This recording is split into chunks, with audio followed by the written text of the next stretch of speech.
1857 में बंगाल की बैरकपुर छावनी में मंगल पांडे की बंदूक से चली गोली के बाद ब्रिटिश सरकार के खिलाफ विद्रोह की शुरुआत हुई थी। इसके बाद पूरे देश में विद्रोह की ज्वाला भड़क उठी। इसे भारतीयों ने पहला स्वतंत्रता संग्राम कहा तो अंग्रेजों से सैनिक विद्रोह। लेकिन 1857 से लगभग 80 साल पहले बिहार के जंगलों में वनवासी समाज से आने वाले तिलका मांझी ने अंग्रेजों के खिलाफ जंग की पहली चिंगारी फूंकी थी। ऐसे में यदि यूं कहा जाए कि भारतीय स्वतंत्रता संग्राम के वह पहले क्रांतिकारी थे, तो यह कहना अतिशयोक्ति नहीं होगा। लेखिका महाश्वेता देवी ने तिलका मांझी के जीवन और विद्रोह पर बांग्ला भाषा में एक उपन्यास शालगिरर डाके की रचना की। एक और हिंदी उपन्यासकार राकेश कुमार सिंह ने अपने उपन्यास हुल पहाड़िया में तिलका मांझी के संघर्ष को बताया है। तिलका मांझी का जन्म 11 फरवरी 1750 को बिहार के सुल्तानगंज में तिलकपुर नामक गांव में एक संथाल परिवार में हुआ था। इनके पिता का नाम सुंदरा मुर्मू था। वैसे उनका वास्तविक नाम जबरा पहाड़िया ही था। तिलका मांझी नाम तो उन्हें ब्रिटिश सरकार ने दिया था। पहाड़िया भाषा में तिलका का अर्थ है गुस्सैल और लाल लाल आंखों वाला व्यक्ति। वह ग्राम प्रधान थे और पहाड़िया समुदाय में ग्राम प्रधान को मांझी कहकर पुकारने की प्रथा है। तिलका नाम उन्हें अंग्रेजों ने दिया। अंग्रेजों ने जबरा पहाड़िया को खूंखार डाकू और गुस्सैल तिलका मांझी समुदाय प्रमुख कहा।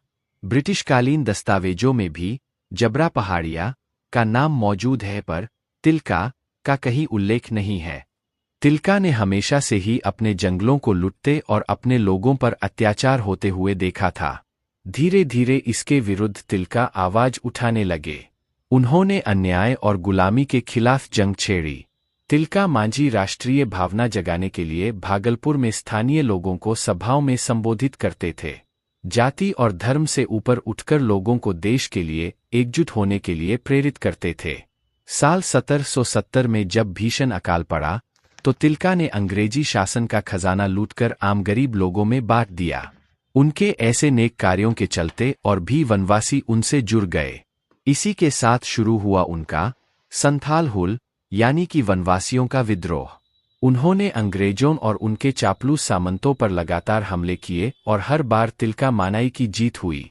साल 1780 में उन्होंने भागलपुर पर हमला किया और 13 जनवरी 1784 में अंग्रेज कलेक्टर अगस्टस क्लीवलैंड को तीर से मार गिराया। इस कदम से ब्रिटिश सरकार हिल गई। 1771 से 1784 तक उन्होंने लगातार ब्रिटिश सत्ता के विरुद्ध संघर्ष किया। उन्होंने कभी भी समर्पण नहीं किया, न कभी झुके और नहीं डरे। जब वह अंग्रेजों के हाथ नहीं लगे तो अंग्रेजों ने अपनी पुरानी नीति फूट डालो और राज करो से काम लिया। उन्होंने लालच देकर तिलका मांझी के एक साथी को अपने साथ मिला लिया। उसकी मुखबिरी पर रात के अंधेरे में अंग्रेजी कप्तान आयरकूट ने तिलका मांझी के ठिकाने पर हमला कर दिया। लेकिन किसी तरह वे बच निकले और उन्होंने पहाड़ियों में शरण लेकर अंग्रेजों के खिलाफ छापेमार लड़ाई जारी रखी। अंग्रेजों ने पहाड़ों की घेराबंदी करके उन तक पहुंचने वाली तमाम सहायता रोक दी।